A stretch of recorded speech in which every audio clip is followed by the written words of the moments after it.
అధ్యాయం 26 నేను కొంచెం మిడిల్గా పెట్టవా, ఇట్లా.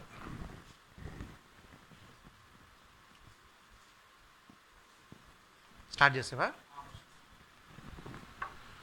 సంఖ్యాకాండము 6 అధ్యాయము 26 చదవండి ఎవరన్నా తెలుగు.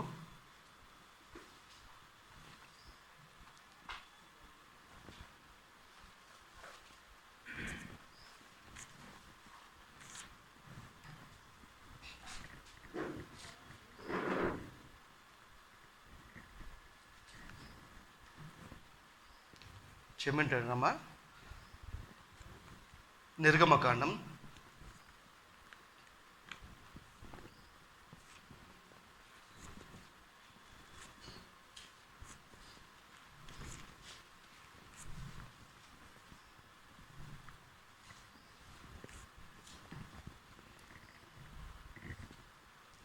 6:26.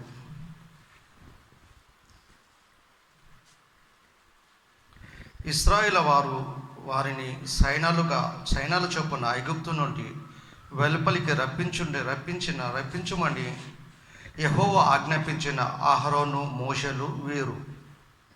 ప్రార్థన చేసుకుంటాం.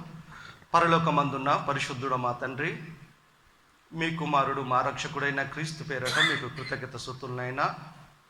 ఈరోజు ఈ సమయం వరకు మమ్మల్ని క్షేమంగా కాపాడారు తండ్రి. మమ్మల్ని సజీవుల లెక్కలు ఉంచారంటే మీ కనికిరం తప్ప మా భక్తి కాదు నైనా. మా బ్రతుకు మా జీవితాన్ని మార్చే మీ మాటల్ని మనసు పెట్టి మేము చదివి అందులో ఉన్న భావాన్ని మీ మనసుని అర్థం చేసుకొని కేవలం చెప్పేవారంగా వినేవారంగా కాకుండా వాక్య ప్రకారంగా బ్రతకగలిగే మనసును మాకు ఇమ్మని క్రీస్తు పేరట ప్రార్థిస్తున్నాం తండ్రి. ఆమేన్. యేసుక్రీస్తు నామన మన తండ్రి అయిన దేవుడికి క్రీస్తు నామమున కృతజ్ఞత స్తుతులు, యేసు నామమున శుభములు, వందనాలు. మన బ్రతుకు మన జీవితాన్ని మార్చే మాటల్ని మనం చూసుకుంటాం. దేవుని తత్వం, దేవుని మనస్తత్వం మనకు తెలియాలా. మంచి చేసినప్పుడు మంచి చెప్తాడు, చెడు చేసినప్పుడు దేవుడు శిక్షిస్తాడు. భక్తి పరుల్ని కూడా వదిలిపెట్టాడు ఆయన. మనకు పాఠం అది. పాత నిబంధన సందర్భాలు కూడా మనకు కొత్త నిబంధన రాయించాడంటే మనకు బోధ కలగటానికే రాయించాడు ఆయన. ఖచ్చితమైన న్యాయాధిపతి అయిన 99% భక్తిగా ఉంటే 1% కదా అని చెప్పేసి పాస్ చేయడు ఆయన. 100% కావాలా. అందుకే మనకు టైం ఇచ్చాడు. ఏది పుట్టుక కదా, చావుల మధ్యలో ఏం కాలం ఇచ్చాడంటే జీవిత కాలం ఇచ్చాడు. ఈ జీవిత కాలంలో పుట్టించిన దేవుడి కోసం తెలుసుకొని మనకిచ్చిన కాలంలో, కాలం అయిపోతుంది ఆగదు, ఆయన ఇష్టాన్ని ఆయన చిత్తాన్ని మన బ్రతుకు కాలంలో మనం ఖచ్చితంగా చేయాలా. చేయటానికి ఎన్నో పాఠాలను బైబిల్లో మనం రాయించాడు. భక్తి పరుల జీవితాలను తొంగి చూస్తే చాలా అద్భుతంగా ఉంటాయి. మనం ఆలోచిస్తే వాళ్ళ భక్తిలో కొద్ది కూడా లేదేమో మనకు అనిపిస్తుంది. లేదని చెప్పాలి, ఒక మాట చెప్పాలంటే. వాళ్ళు మనలాంటి మనుషులే. వాళ్ళకు దేవుడు కనపడలేదు, మనకు కనపడాడు. అయినా వాళ్ళు భక్తి కలిగి ఉన్నారు. వాళ్ళు మనం ఎందుకు ఉండలేకపోతున్నాం అంటే వాళ్ళలాగా దృష్టి దేవుడి మీద, దేవుడి మాటల మీద లేదు. దేవుని ఎక్కువగా ప్రేమించారు వాళ్ళు. మోషే కానివ్వండి, అహరోను కానివ్వండి, పాత నిబంధన భక్తులు కానివ్వండి, మొదటి శతాబ్దం అపొస్తలులు కానివ్వండి, క్రైస్తవులు కానివ్వండి, చాలా ప్రేమ కలిగి జీవించారు వాళ్ళు. దేవుడి మీద చాలా నమ్మకం ఉండే వాళ్ళకి, అపారమైన నమ్మకం ఉండే దేవుడి మీద వాళ్ళకి. వాళ్ళ జీవితాలను చూసి దేవుడు చాలా ఆనందించాడు, చాలా సంతోషించాడు దేవుడు. అందుకే వాళ్ళు ప్రార్థన చేస్తే స్పందిస్తుండే. పౌలుశీలను చెరసాలలో వేస్తే దేవుడు స్పందించాడు. రాత్రిపూటలు ప్రార్థన చేసి కీర్తనాలు పాడుతుంటే, మాకు అన్యాయం జరిగింది, మమ్మల్ని కొట్టారు, లోపటేసారు, దేవుడు ఏం చేస్తున్నాడు, సృష్టికర్త దేవుని సేవకుల మేము, ఆయన మమ్మల్ని ఏం పట్టించుకోలేదు, మాకు అవమానం కలుగుతుంటే అని మనలాగా నెగిటివ్గా ఏం ఆలోచించలేదు వాళ్ళు. దీని వెనకలేదో దేవుని చిత్తం ఉంది అనుకోర్రు. మనం కూడా అలా అనుకోవాలా. నిజంగానే చిత్తం ఉంది మనకు. పాఠం మనం బలపరచడానికి అవి వాక్యాలు ఇప్పుడు మనకుంది, మన తర్వాత తరం వాళ్ళకి. రెండోది, చెరసల నాయకుని కుటుంబం అంతా మారు మనసు పొందింది. వాళ్ళు ఓర్చుకోకపోయి ఉంటే, వాళ్ళు పోకపోయి ఉంటే కదా, దేవుడి మీద అలిగి ఉంటే, ఒక మూల కూర్చొని ఉంటే కదా, దేవుడు స్పందించేది మనకు అర్థం కాకపోతుండే. చూడండి, చదువునైనా తెలుగు చదువునైనా అది వచనం. టైం సేవ్ అవుతుంది మీరు చదవటం వల్ల. నిర్గమకాండము 6వ అధ్యాయము 26వ వచనం.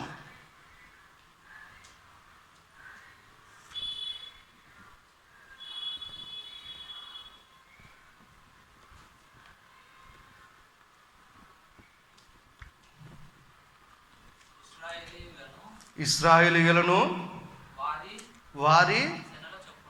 వారి సేనల చొప్పున ఐగుప్తు దేశములో నుండి వెలుపలికి రప్పించుడని యెహోవా ఆజ్ఞాపించిన అహరోను మోషే వీరే. దేవుడు సెలెక్ట్ చేసుకుంటాడు పర్సన్స్లని, సేవకుల్ని కూడా. దేవుడు ఎమోషనల్ సేవకు వచ్చిన వాళ్ళు ఉంటారు, దేవుడు సెలెక్ట్ చేసుకునే వాళ్ళు ఉంటారు. సువార్త భారం అందరి మీద మోపబడి ఉంది, కానీ ప్రత్యేకంగా దేవుడు సెలెక్ట్ చేసుకుంటాడు. దేవుడికి ఎవరు కావాలంటే ఎక్కువ బాగా మాట్లాడేవాడు కావాలా, పని చేసేవాడు కావాలా కదా. దావీదుకు ఎంతమంది? 7 మంది అన్నలు. చిన్నోడిని సెలెక్ట్ చేసుకున్నాడు. ఎవరు ఎక్స్పెక్ట్ చేయలే, ఎత్తు తక్కువ, చిన్నోడు, అంతగా పట్టించుకోరు చిన్నోని ఎవరు. కానీ దేవుడు అతని మనసత్వాన్ని చూశాడు.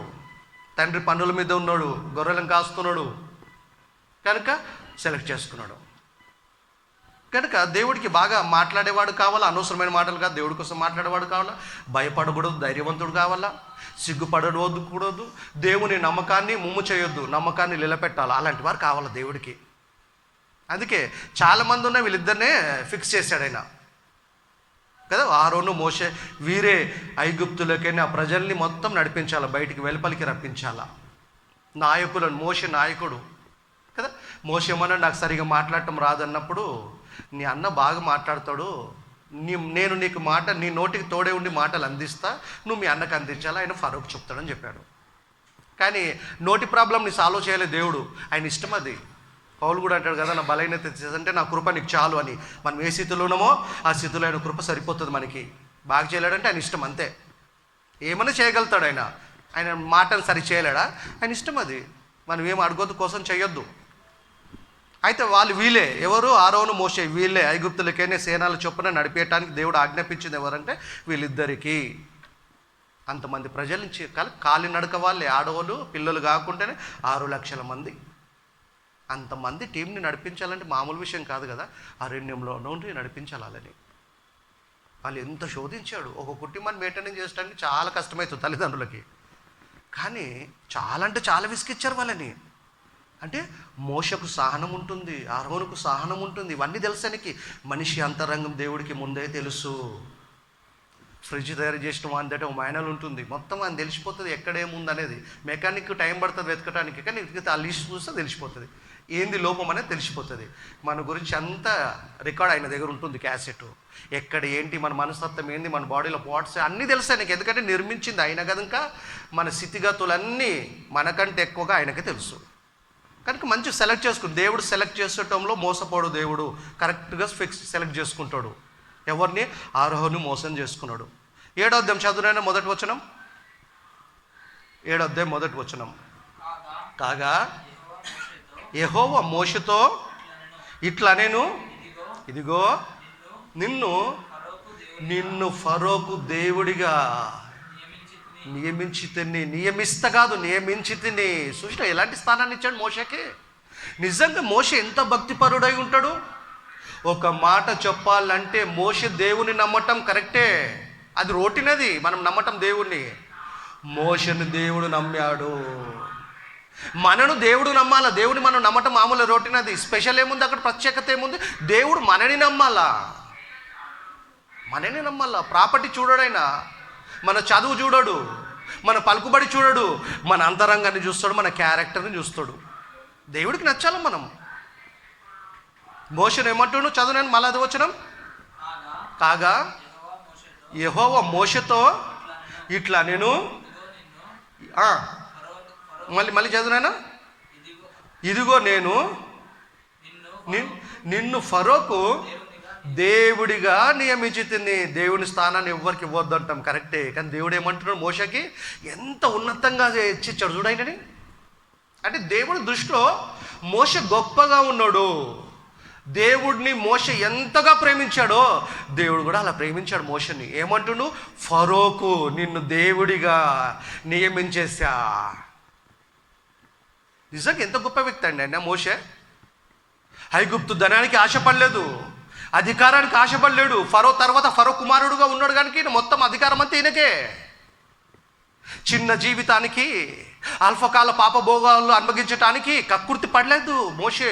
అంత మంచివాడు, అంత మంచి క్యారెక్టర్ కలిగిన వాడు, దేవుని ఇంప్రెస్ చేసిన వాడు క్యారెక్టర్ ద్వారా. అధికారానికి లోబడలే, లొంగలే, ధనానికి లోబడలే. ఏం ఆశ పెట్టింది అపవాది? డోంట్ కేర్ అన్నాడు, దేవుణ్ణి మాత్రమే గెలిపించాడు. పసితనంలోనే నన్ను చంపాలనుకుంది అపవాది. ఫరో కుమార్తె ఒళ్ళోకి, రాజు భవనంలోకి, రాజు కోటలోకి దేవుడు నన్ను చేర్చాడు. ఎందుకు? ఆయన ప్రజలకు నేను నాయకుడిగా ఉండటానికి. ఈ అధికారం కోసం కాదు, ఈ ధనం కోసం కాదు, ఈ చిన్న జీవితం కోసం కాదు. నన్ను ఆయన సెలెక్ట్ చేసింది, చనిపోకుండా కాపాడింది ఆయననే కాదు, మనను కూడా. దేవుడి కోసం బతకటానికే మనం నిలబెట్టాడు ఆయన. మన తర్వాత మనకిచ్చే పిల్లల్ని అందుకే నిలబెట్టాడు. కనుక చాలా జాగ్రత్త మనం జీవించాలి. ఫరోకు నేను దేవుడిగా నియమించా. నీ అన్న అహరోను నీకు ప్రవక్తగా ఉండును. దేవుడు చెప్పింది ప్రవక్త చెప్పాలా. అన్నను ప్రవక్త స్థానంలో పెట్టాడు. మంచి వ్యక్తి, భక్తిపరుడు ఈయన. రెండోది తమ్ముడిని దేవుని స్థానం, తన స్థానంకి ఇచ్చేసాడు. తన స్థానం అట్లని చెప్పి దేవుడికి చోటు లేదని కాదు, అంతగా ఇచ్చించాడు. మోష ముఖాముఖిగా చూస్తాడు. నిజంగా దేవుడు కనపడతాడా? కనపడతా చేస్తాడు. దాని అర్థమైంది క్లోజ్నెస్ కోసం చెప్పాడు, అంతే తప్ప నిజంగా కనపడతాడని కాదు. దేవునిగా నియమించాడంటే దేవుని స్థానం మొత్తం ఇచ్చేసాడు కాదు, అక్కడ అంతగా ఇచ్చించాడు ఆయన, అంతే. ఫరో మీ అన్న నీకు ప్రవక్తగా ఉంటాడు. నేను నీకు ఆజ్ఞాపించినది యావత్తు నువ్వు పలకవలెను. అది మీ అన్నకు చెప్పాలి. మీ అన్న మళ్ళీ చెప్పేస్తాడు. అంటే నీ అన్న నేను నీకు అందించిన మాటలన్నీ నువ్వు మీ అన్నకు చెప్పాలి. మీ అన్నపై ఫరోకు చెప్తాడు. అంటే నువ్వు దేవుడిగా ఉంటావు. అతనికి రాజుకు దేవుడిగా ఉండటం అంటే ఏ స్థితిని ఇచ్చాడు చూడైనా. మనలాంటి మనిషి ఆయన. ఎవరు మోసే స్పెషల్ ఏం కాదు అక్కడ. ఆయన సేమ్ మనలాంటిగా తల్లి గర్భం నుండి వచ్చిన వాడే. మోసకు దేవుడు కనిపించలే, మనం కనిపించలే. కనపడాడు, భూమి మీద ఉన్నంత కాలం కనపడటానికి వీల్లేదు. ఎందుకంటే యేసుక్రీస్తు చెప్పాడు, ఏ కాలం మందైనా మీరు నన్ను పంపిన వాడిని స్వరం వినలేదు, స్వరూపాన్ని చూడలేదు. చూడటానికి వీల్లేదు, వినటానికి వీల్లేదు. మళ్ళీ ఎలా ఈ మాటలన్నీ ఎట్లా అంటే దేవదూతల త్రూ కదా. వాక్కు దేవుంది, స్వరం దూతలది, దూతల ద్వారా పలకబడినాయి. చూసిన ఆయన ఎవరన్నా ఉన్నారా భూమి మీద అంటే? భూమిపైకి వచ్చిన ఆయన ఎవరంటే యేసు ప్రభు మాత్రమే తండ్రిని చూశాడు. ఇంకెవరు చూడటానికి వీల్లేదు.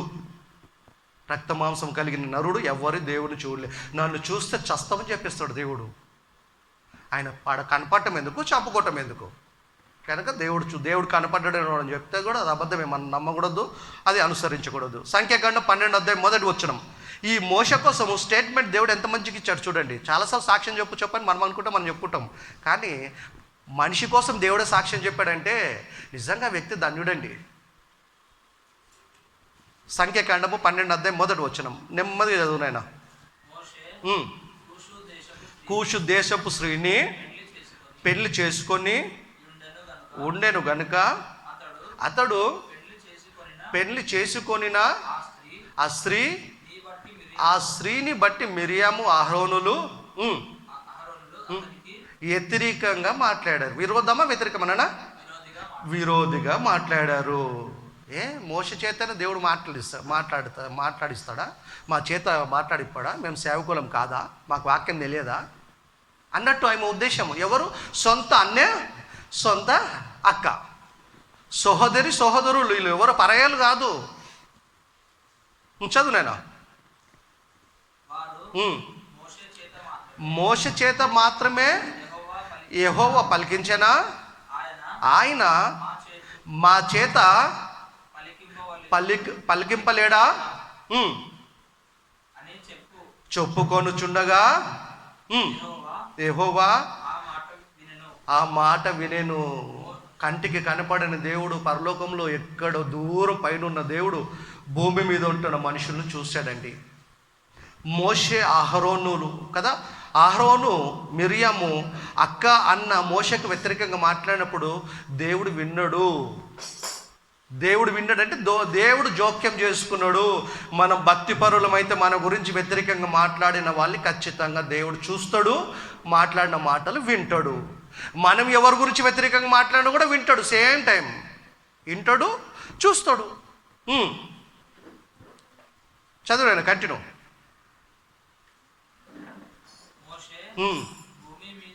భూమి మీద ఉన్నవారందరిలో మిక్కిలి సాత్వికుడు, త్వరగా కోపం రాదు, శాంతమూర్తి. అంతమంది ప్రజల్ని నడిపించాలంటే ఎంత ఓపిక ఉండాలి మనకి.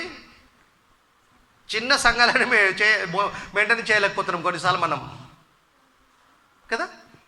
భూమి మీద ఉన్న వారందరిలో మిక్కిలి సాత్వికుడు ఎవరు? మోషే.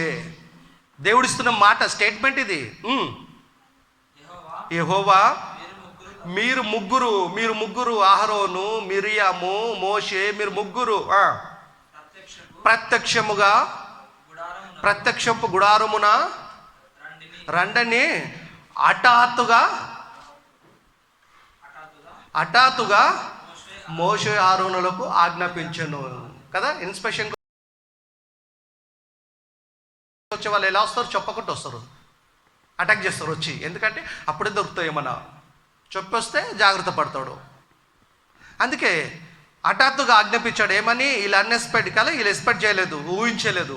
మీరు ముగ్గురు ఎక్కడికి? ప్రత్యక్ష గుడారంకి రావాలా. అంటే మా తమ్ముడైన కదా మోషకు మేము వ్యతిరేకంగా మాట్లాడటం దేవుడు చూశాడు, విన్నాడు. అంటే విన్నాడు. మేము మాట్లాడుతున్న మా తమ్ముడి గురించి కదా. దేవుడు వింటాడంటే దేవుడు వింటాడండి. దేవుడి మనసులో స్థానాన్ని సంపాదించుకున్నవాడు మీ తమ్ముడు, మంచి భక్తిపరుడు, దేవుని ఇంప్రెస్ చేసిన వాడు కనుక దేవుడు జోక్యం ఎట్లా చేసుకోకుండా ఉంటాడు? చూశాడు, విన్నాడు. మీరు రండి, వచ్చేసారు వీళ్ళు. చదువునేనా.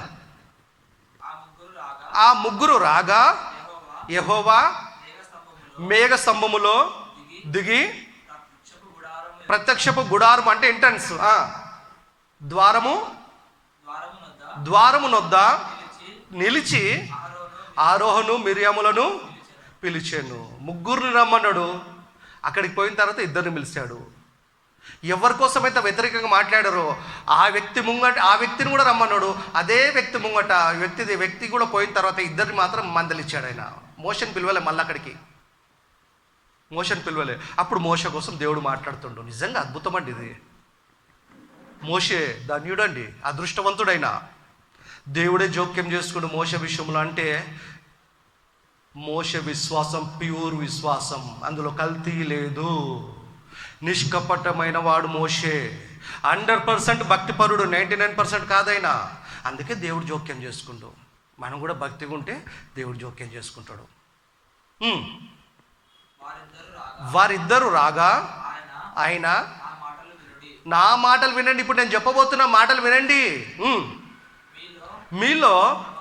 మీలో ప్రవక్త ఎవరైనా ఉండిన ఎడలా యెహోవానగు నేను దర్శనమిచ్చి అతడు నన్ను తెలుసుకున్నట్లు కలలో అతనితో మాట్లాడదును. ఎవరైనా ప్రవక్త ఉంటే మీలో దర్శనం ఇచ్చి కలలో నేను అతనితో మాట్లాడతా. ఎందుకంటే నేను దేవుణ్ణి అనే విషయం అతను తెలియపరచుకుంటా. నా సేవకుడు నేను సేవకుని మనం చెప్పుకోవటం కంటే ఆయన చెప్పటం ఎలా ఉంటుంది? అద్భుతంగా ఉంటుంది కదా. మన కోసం మనం సెల్ఫ్ డబ్బ కొట్టుకోవటం కంటే అవతల వాళ్ళు కొడితే ఎలా ఉంటుంది? మనకు కొంచెం గొప్పగా చాలా హ్యాపీగా ఉంటుంది మనకి. నా సేవకుడైన మోషే అట్టివాడు కాడు, నేను కలలో దర్శనంలో మాట్లాడేవాడిని కాదు, మాట్లాడతా కదా, అలాంటి ప్రవక్త కాదినా. అట్టివాడు కాడంటే ఎట్టివాడిని అంటే ఇంకా స్పెషల్, ప్రత్యేకమైన వాడు. అతడు నా ఇల్లంతటిలో నమ్మకమైన వాడు. ఎవరు? మోషే. ఈ పాఠాన్ని దేవుడు ఎందుకు రాయిస్తుడు మనకి అంటే మనం కూడా నమ్మకంగా ఉండాలి. దేవుడికి కావలసిన నమ్మకస్తులు, పరిశుద్ధులు, యథార్థవంతులు దేవుడికి కావాల్సింది. ఎందుకంటే ఆ లక్షణాలు ఆయనే. అలాంటి లక్షణాలు కలిగి జీవిస్తేనే ఆయన ఉన్న లోకానికి వెళ్తాం. లేకపోతే మన తృప్తి కోసం మనం ఉండటమే తప్ప ఆరాధన అనుకుంటూ పోము అక్కడ. కనుక ప్రతిరోజు ప్రతి ఆదివారం ప్రతిరోజు మనము వాక్యాన్ని మనం పఠించాలా, ఆయన ఇష్టాన్ని ఆయన చిత్తాన్ని మన బ్రతుకాలం చేయాలా, మన పిల్లలకు నేర్పించాలా, ప్రత్యక్షంగా పరోక్షంగా దేవుడి పనిని చేయాలా, దేవుడి మనసులో స్థానాన్ని సంపాదించుకోవాలా. అందుకే కాలం ఇచ్చాడు మనకి, కాలం ఇచ్చాడు. మనం కష్టపడి చదువుతాం. ఎగ్జామ్ అంటే నిద్రపోము కదా, నిద్రపోకుంటే ఎంతో కష్టపడి చదువుతాం. అవసరమైతే కదా బుక్స్ కొనుక్కుంటాం, స్నేహితుల దగ్గర పోయి చదువుతాం. అంత చేరత బైబిల్ మీద ఎందుకు లేదు మనకంటే అంతగా పట్టించుకోం బైబిల్. మనం బైబిల్ ఎంత నిర్లక్ష్యమో చేస్తున్నాం అనేక మంది కొన్నిసార్లు. కానీ ఇదే వాక్యం పరలోకాన్ని తీసుకెళ్తుంది, మనల్ని నిత్య జీవంలో ప్రవేశపెడుతుంది, నిత్యం ఉంచుతుంది మనని. నిత్యం ఉంచే వాక్యాన్ని, నిత్యం ఉండే వాక్యాన్ని నిర్లక్ష్యం చేస్తే తాత్కాలికమైన చదువులు, తాత్కాలికమైన జీవితంలో తాత్కాలికమైన సంపదలు, ఈ సంపదని చదువులంతా భూమి మీద ఉన్నప్పుడు ఉపయోగపడతాయి మనకి. తర్వాత అస్సలు ఉపయోగపడదు. ధనవంతుడు పరలోకం పోతాడని ఎక్కడ రాయిస్తుంది బైబిల్ లేదు. కోటేశ్వరుడికి పరలోకం ఇస్తాడు దేవుడు అని ఎక్కడ ఉందా లేదు. బాగా విద్య కలిగిన వాడికి పరలోకం ఫిక్స్ అన్నాడా లేదు. కానీ దానికోసమే పాకులాడుతున్నారు. అపవాది అందరినీ వాని ఆలోచనలో కదా యాక్టివేట్ చేసుకున్నాడు. దేవుళ్ళో కావాల మనం. నేను నా సేవకుడైన మోషే అట్టివాడు కాడు, అతడు నా ఇల్లంతటిలో నమ్మకమైన వాడు. నేను గూఢభావంతో అర్థం కానట్టు రహస్య గూఢభావంతో నేను మాట్లాడను. దర్శనమిచ్చి ముఖాముఖిగా అతనితో మాట్లాడదును. క్లోజ్నెస్ కోసం చెప్తుండు, ముఖాముఖిగా మాట్లాడుతాను. అతడు యెహోవా స్వరూపము నిదానించి చూడును. మళ్ళీ ఒక చోట ఏమంటాడు, నన్ను చూస్తే చస్తారు మోషే అంటాడు, మనుషుడు నన్ను చూడలేడు అంటాడు. అంటే అంత క్లోజ్నెస్ ఉంది ఆయనకి. ఎవరికి? దేవుడికి. సృష్టికర్తతోని మంచి సంబంధం ఉంది మోషకి కదా. కొన్ని సంవత్సరాలు బతికి చనిపోయే మోషకి నరుడికి దేవుడితో మంచి సంబంధం ఉంది కదా, సావాసం ఉంది దేవునితో. దేవుని ఇంప్రెస్ చేసిన వ్యక్తిన భక్తిపరుడు. దేవుడు ఇతన్ని పట్టి ఆనందించాడు. నా ఇల్లంతటిలో మోషే నమ్మకమైన వాడు, సాక్ష్యం ఇస్తున్నాడు సృష్టికర్త కదా. మనమైతే తొందరపడిస్తామేమో, మనిషి కోసం అంతరంగం తెలియక మన అభిప్రాయం బట్టి చెప్తాం ఒకరి కోసం ఒకలం. కానీ దేవుడు అంతరంగం చూస్తాడైనా, తొందరపడి చెప్పాడు, ఎమోషన్లో చెప్పాడైనా. ఆయన చెప్పాడంటే 100% పక్కా. అతడు యెహోవా స్వరూపము నిదానించి చూచును. కాబట్టి నా సేవకుడైన మోషకు విరోధముగా మాట్లాడుటకు మీరు ఎలా భయపడలేదు? మీకు భయం కాలేదా? నా సేవకుడికి వ్యతిరేకంగా మాట్లాడితే మీకు భయం కాలేదా? ఏదో మీ తమ్ముడు అనుకున్నారా? మీ తమ్ముడే, కానీ భక్తిపరుడు. అతన్ని నేను సెలెక్ట్ చేసుకున్నా, నన్ను ఇంప్రెస్ చేసిన వాడు, నా జ్ఞాపకములు ఉన్నవాడు మోషే. అలాంటి సేవకుడికి మీరు వ్యతిరేకంగా మాట్లాడతారా? మీకు భయం కాలే మాట్లాడటానికి? మందలిచ్చాడు దేవుడు. అందుకే సేవకుడి కోసం, ఎవరి కోసం మనం వ్యతిరేకంగా మాట్లాడదు. అలా చెప్పి ఇతరుల కోసం కూడా మాట్లాడకూడదు. వాళ్ళ కోసం మాట్లాడమని కాదు, ఎవరి కోసం మాట్లాడకూడదు. ఏం పని మనకి? నిజంగా వాళ్ళు భక్తిపరులు అయితే దేవుడు జోక్యం చేసుకుంటాడు. ఏ సేవకుడు గురించి అయితే మనం వ్యతిరేకంగా మాట్లాడుతున్నామో ఆ వ్యక్తి భక్తిపరుడు కాకపోతే సేవకుడు దేవుడు ఏమన్నా పట్టించుకోకపోవచ్చు మనని. కానీ భక్తిపరుడు ఇట్లయితే దేవుడు యాక్షన్ తీసుకుంటాడు. మోస విషయంలో తీసుకున్నాడు. తర్వాత కింది వచనాలు చదివితే ఆమెకి ఏమొస్తుంది? కుష్టి వ్యాధి వచ్చేస్తుంది. స్పాట్లా టైం పడుతుంది కుష్టి వ్యాధి రావాలంటే, కానీ అకస్మాత్తుగా వచ్చేస్తుంది. తర్వాత ఆరోను మోషని బతిమలాడతాడు. అప్పుడు ఆయన ప్రార్థన చేస్తే బాగైపోతుంది. తర్వాత కొంతకాలానికి, కొన్ని రోజులకి బాగైపోతుంది. అంటే శిక్ష మాత్రం పడింది అంతే. మోషే దేవునిలంతటిలో నమ్మకమైన వాడని దేవుడే స్టేట్మెంట్ ఇచ్చాడు. అది అలానే చూడండి ఒకసారి. ఎబ్రీయులకు రాసిన పత్రిక మళ్ళీ తీయాలా? ఎబ్రీయులకు రాసిన పత్రిక 3వ అధ్యాయము 3వ వచనం. ప్రతి ఇల్లును ఎవడైనా ఒకని చేత కట్టబడును, సమస్తమును కట్టిన వాడే దేవుడు. ఇంటికంటే దాన్ని కట్టినవాడు ఎక్కువగా ఘనత పొందినట్లు ఈయనెవరు? ఈ పర్సన్ ఎవరు? ఎవరు? మహానుభావుడు యేసుక్రీస్తు. లోకాలను కలిగజేసిన లోకరక్షకుడు కోసం చెప్తున్నాడు. ఈయన మోషే కంటే పాత నిబంధన కాలంలో మన నిర్గమకాండంలో కనబడిన మోషని మళ్ళీ ఇక్కడ జ్ఞాపకం చేస్తుండు కొత్త నిబంధన. అలా భక్తి పరులను మర్చిపోడండి దేవుడు. విశ్వాసులైనా సరే, సేవకులైనా సరే దేవుడు అస్సలు మర్చిపోడు.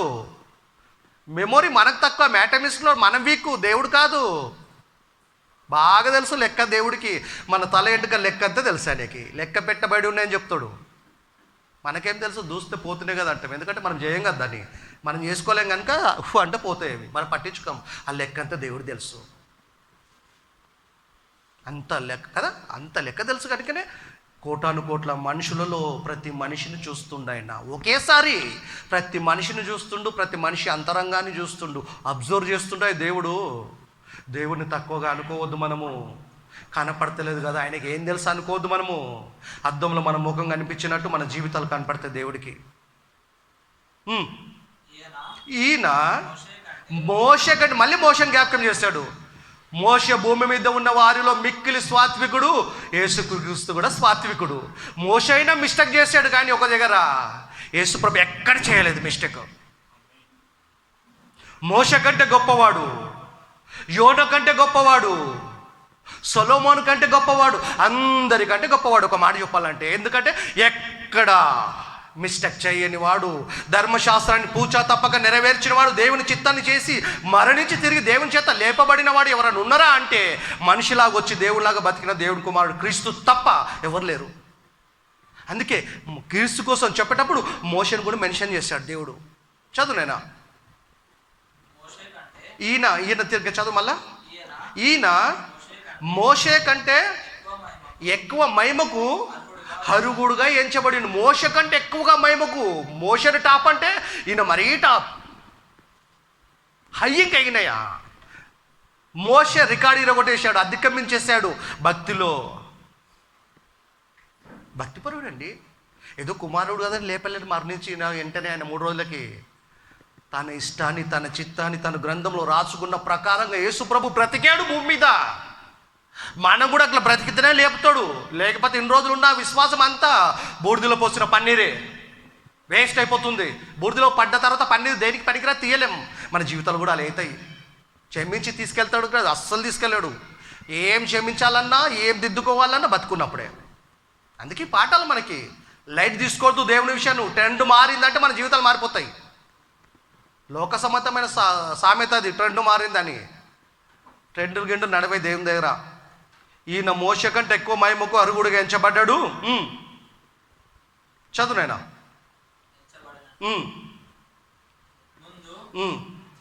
ముందు చెప్పబోవు సంగతులకు మోషే పరిచారకుడై ఉండి సాక్షార్థముగా పరిచారకుడై ఉండి దేవునిలంతటిలో నమ్మకంగా ఉన్నాడు. చూశాడు, అక్కడ చెప్పిన విషయాన్ని ఇక్కడ రాయించాడండి. మళ్ళా యేసుక్రీస్తు రాకముందు పూర్వము నిర్గమకాండంలో, తర్వాత యేసుక్రీస్తు వచ్చి వెళ్ళిపోయిన తర్వాత పరిశుద్ధాత్మ ఆహ్వానం జరిగిన తర్వాత ఇక్కడ రాయించాడు. మళ్ళా అపోస్తల కార్యం సందర్భంలో కూడా చాలా చోట్ల రాయించాడు.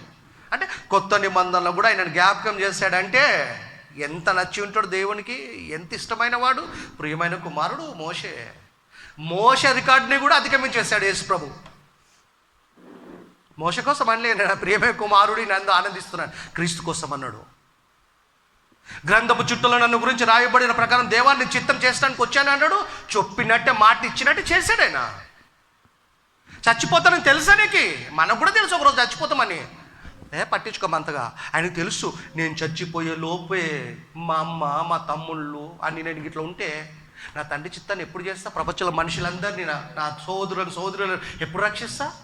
సోదరులను ఎప్పుడు రక్షించండి అని చెప్పి చిన్న కాలాన్ని దాన్ని ఏం చేసుకోవాలా? సమయాన్ని సద్వినియోగం చేసుకోవాలా. దేవుని చిత్తాన్ని చేశాడు, మరణించాడు, దేవుని చేత లేపబడిండు. కుమారుడు దాని జాలితో లేపలేదైనా కదా. ధర్మశాస్త్రంలో రాయబడిన ప్రకారం, ఆయన కోసం గ్రంథంలో రాయబడిన ప్రకారం బ్రతికాడు. మన కోసం కూడా రాసుకున్నాడైనా ఇట్లా బ్రతకాల. ప్రాక్టికల్గా యేసు ప్రభు బతికి చూపెట్టాడు. ఇలా బ్రతకండి మీరు. చిన్న జీవితం ఇది, కష్టమైన, దుఃఖమైన, సుఖమైన కొద్ది కాలమే. తర్వాత మనం చూస్తున్న విశ్వం ఉండదు, మనం ఉండం. మన తాతలు కనపడతాయి కొన్ని రోజులు మనం కనపడం కదా. యేసు రాకముందు పరదేశి పోవాలంటే, యేసు వస్తే పరలోకానికి వెళ్ళాలంటే వాక్యాన్ని మనసులో పెట్టుకొని వాక్య ప్రకారం బతకటానికి కష్టపడాలి. మనం కష్టపడితే ఖచ్చితంగా ఫలితం ఉంటుంది మనకి. దేవుడు నమ్మకస్తుడు, న్యాయాధిపతి అయినా మనం నమ్మదగిన వాళ్ళం కాదు, కానీ దేవుడు నమ్మదగినవాడు. అయితే క్రీస్తు కుమారుడై ఉండి ఆయన ఇంటి మీద నమ్మకంగా ఉన్నాడు. ఇద్దరికి ఇళ్ళ మీద, వీళ్ళు ఏం చేసి దేవుని ఇళ్ళ మీద నమ్మకంగా ఉన్నారు. మోసకు ఒక ఇల్లు ఇచ్చాడు, క్రీస్తుకు ఒక ఇచ్చాడు. క్రీస్తుకు మోసకు కాదు, మన అందరికీ ఇల్లు ఇచ్చాడు. ఆ ఇంట్లో మనం నమ్మకంగా ఉండాలా. ఏ ఇంట్లో మనం కట్టుకున్న ట్రిపుల్ అంతస్తు కదా, 3 అంతస్తు బంగ్లా, 4 అంతస్తు బంగ్లా కాదు, డూప్లెక్స్ కాదు. ఏ ఇల్లు కింద చెప్పేస్తాడు. చదువునేనా? ధైర్యమును నిరీక్షణ వలన ఉత్సాహమును తుదమట్టుకు అంటే బ్రతికినంత కాలం అని అర్థం. తుదమట్టుకు స్థిరముగా చేపట్టిన ఎడల మనమే ఆయన ఇల్లు, దేహం ఆయన నిర్మించుకున్న ఇల్లు, మనతో పాటు ఆయన ఉండటానికి ఇంట్లో నమ్మకంగా ఉండాలి. మనం క్యారెక్టర్ని కాపాడుకోలో. మోషకు దేహం ఇచ్చాడు, నమ్మకంగా ఉన్నాడు. ఆ దేహాన్ని దేవుడి కోసం వాడాడు. ధనానికి లోపడలేడు మోషే. ఐగుప్తు ధనానికి లోపడలేడు, అధికారానికి లొంగిపోలేదు ఆయన. అపవాది ఎన్ని ట్రిక్కులు పెట్టినా పడిపోలేదైనా. యేసుప్రభుకి అదే వచ్చింది, అదే దేహం నిర్మించాడు. మోషకు మనలాంటి శరీరం ఆయనకి స్పెషల్ బాడీ ఏం కాదు యేసుప్రభుకి కదా. మరియమ్మ గర్భం నుండి వచ్చినప్పుడు మనలాంటి దేహం అయినది. ఏదో ప్రత్యేకమైన దేహం ఇచ్చి పాపం చేయకుండా ఉంటే స్పెషల్ ఏముందాడు, ప్రత్యేకత ఏముంది యేసుప్రభుకి? ఏం లేదు అక్కడ. మనలాంటి బాడీ ఇచ్చాడు కానీ మనలాగా జీవించలేడు, అదే స్పెషల్ కదా. ఏదైనా పోటీలో వెహికల్స్ ఇచ్చారనుకో, మంచి వెహికల్స్ ఇచ్చి ఫాస్ట్ పోయినామనుకో, గమ్యం చేరినామనుకో, ఏం గెలి 10 మంది కదా. డొక్కు బండి ఇచ్చి పోయినామనుకో, అది గ్రేటు కదా. మంచి బండి ఇచ్చిన పోయినప్పుడు ఎవడని పోతాడు, బాగలేని బండి ఇస్తే ఓడిపోతాడు, పోడు. అలానే మనలాంటి బాడీ ఇచ్చి, మనలాంటి దేహాన్ని ఇచ్చి దేవుడిలాగా బతుకుతేనే యేసుప్రభు గొప్పతనం ఉంటుంది. ఆయనకు స్పెషల్ బాడీ ఇచ్చాడు అనుకో, పాపం చేయకుండా ప్రత్యేకంగా జీవించాడు. ఇక ఆయన గొప్పతనం ఏముందాడా? ఏం లేదు. మనిషి కోసం చేస్తాడు. మా బాడీ లాంటి కాదు కదా మీద, అందుకే జీవించు. ఇప్పుడు కూడా అంటుండు ఆయన దేవుడు కూడా అలా బతికాడు. దేవుడే కాదు, భూమి మీద ఉన్నప్పుడు పరిపూర్ణమైన మానవుడైన దేవుడికి మనుషులకు మధ్య ఆ వ్యక్తి క్రీస్తు అనే నరుడు. మనలాంటి రక్త మాంసములు ఉన్నాయి ఆయనకి, మనలాంటి దేహమే. అలసిపోయాడు, కోపం వచ్చింది, బాధ అయింది, నిద్రపోయాడు, అన్నీ చేస్తాడు, కానీ మళ్ళీ బతకలేడు ఆయన. అంటే ఇలాంటి ఈ దేహంలో కూడా మీరు దేవుని చిత్తాన్ని చేయొచ్చు, దేవునికి ఇష్టంగా బతకొచ్చు, దేవుని మనసులో స్థానాన్ని సంపాదించుకోవచ్చు అని ప్రాక్టికల్గా జీవించి చూపెట్టాడు ఆయన. నేను ఎలా లేచానో మీరు కూడా అలా లేస్తారు. నా తండ్రి మళ్ళీ నన్ను పంపుతా, నేను మిమ్మల్ని లేపుతా. కష్టం అనుకుంటారా మీరు? నాలాగా మనసు దేవుడి మీద, తండ్రి మీద పెట్టగలిగితే, కనపడిన దేవుడు రాయించిన వాక్యం మీద మన మనసు పఠించగలిగితే యేసులాగా బతకొచ్చు. మనం యేసులాగా బతకొచ్చు, యేసులాగా తిరిగి లేపబడవచ్చు మనం, లేకపోతే లేదు. అందుకే మనకు కదా బైబిల్ ప్రమాణ గ్రంథం కదా. బాప్టిజం ద్వారా ప్రమాణం చేసామంటే దేవుని అస్సలు విడిచిపెట్టకూడదు. విడిచిపెట్టమంటే నేను కంప్లీట్గా వదులుతలేను కాదు, అది వాక్యాన్ని మీరుతున్నామంటే వదిలిపెడుతున్నాం. ఈరోజు నేను మీరినంటే ఈరోజు వదిలిపెట్టినా, రేపు మీరంటే రోజు. సండే స్కూల్ హాలిడే, మండే పోబుద్ది కాదు తెలుసా మీకు? నాకు కూడా పోబుద్ది కాకపోతుండే. ఏదైనా హాలిడేస్ వస్తే బాగుండి అనిపిస్తుండే. అలానే ఒకరోజు బైబిల్ చదవదు, నెక్స్ట్ డే చదవబుద్ధి కాదు, అలా రోజులు గడిచిపోతాయి. తర్వాత ఏమైపోతుంది, అసలు మొత్తానికి ఇంట్రెస్ట్ పోతుంది. ఒకడున్నాడు దళితుడు, మా ఫ్రెండు, చర్చిలో పోయి కూర్చుంటే 10 మినిట్స్కి నిద్ర వస్తుంది అంటానికి. వేరే పుస్తకాలు చదువుతాడు, గంటల చదువుతాడు. మళ్ళాడు నాలుగే కూడా తిరిగేది, నాకు సంస్కృతం చదివి చెప్తాడు. ఏంద్రబాబు నీ పరిస్థితి ఇట్లా ఉంది, బైబిల్ చదువుతానేమో నిద్ర వస్తుంది, ఇవి చదివితే నిద్ర రాదు. ఆ పోతే అట్లా సెట్ చేసి పెట్టిందని అడిగినడిగా అట్లా అయిపోతాడు. మనమే అయిన ఇల్లు. ఎవరము? మనమే అయిన ఇల్లు. ఈ బాడీని చాలా జాగ్రత్త పవిత్రంగా వాడాలి, మనం నమ్మకంగా జీవించాలి. మనం ఆయన కోసం వాడాలి, ఆయన పని కోసం వాడాలి, మంచి కోసం వాడాలి. పెళ్ళి వద్దనిలే, పిల్లలు వద్దనిలే, కుటుంబం వద్దనిలే, భార్య వద్దనిలే. ఉండండి, మీరు సంతోషంగా ఉండండి, నా పని చేయండి. మీరు తిరిగి రావాలి మళ్ళీ నా దగ్గరికి. మీరు ఎప్పుడు ఉండేవాళ్ళు కాదు. అక్కడ ఊరికి పోతాం, రామా మళ్ళీ ఇక్కడికి వచ్చిన మా ఇంటికి పోన్నాను, మళ్ళీ బ్రదర్ బెంగళూరు పోతాను, మళ్ళీ రాడా? వస్తాడు. అలాగనే అటు నుండి వచ్చిన మనం తల్లి గర్భం ద్వారా తిరిగి వెళ్ళిపోలే. మనం యేసు రారా, ఇది శాశ్వతం కాదు, ఇది మనకు తెలుసు, చాలా తెలుసు కూడా ఎందుకంత పట్టించుకుంటున్నామంటే అపవాది మనల్ని మాయ చేస్తుంది. మాయలో పడకుండా ఉండాలంటే రోజు వాక్యం చదవాలా, రోజు ప్రార్థన చేయాలా, రోజు వాక్యం వినాలా. ఒకవేళ చదువు రాని వాళ్ళమైతే వినాలా, బలపడాలి. మనం త్వర చూసుకుంటాం నాన్న. అదే సంఖ్యాకాండము 20వ అధ్యాయము 6వ వచనం సంది 13వ వచనం వరకు నెమ్మదిగా చదువు. ఈరోజు మనకి ఎక్కువ సమయం ఏం పట్టదు. మోషే అహరోనులను సమాజం బాగా మాకు నీళ్లు లేవు అని విసిగించారు వీళ్ళ మీద. ఎవరు? చాలామంది ప్రజలు, 6 లక్షల మంది కదా, పిల్లలు స్త్రీలు కాకుంటే అంతమంది ప్రజలు. ఏం చేస్తాడు? విసిగించాడు వీళ్ళని, మాకు నీళ్ళు లేవు అని.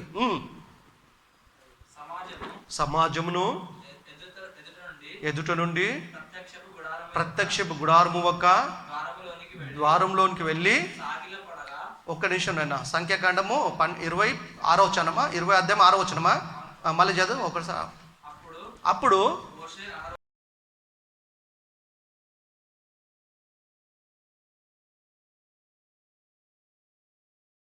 మోషే అహరోనులు సమాజం ఎదుట నుండి ప్రత్యక్షపు గుడారము ఒక ద్వారములోనికి వెళ్ళి సాగిలపడగా యెహోవా మహిమ వారికి కనపడెను. యెహోవా మోషేకు ఇలాగున సెలవిచ్చాను,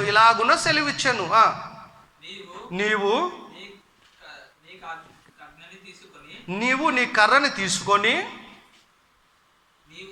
నీవును నీ సహోదరుడును అహరోనును ఈ సమాజమును పోగు చేసి వారి కన్నుల ఎదుట, అంటే వాళ్ళు చూస్తుండగా వాళ్ళ కన్నుల ఎదుట ఆ బండతో మాట్లాడాలా. ఆ బండతో మాట్లాడాలి. ఏ బండ? నేను చూపెడుతున్నాను కదా బండ, ఆ బండతో మీరు మాట్లాడాలా.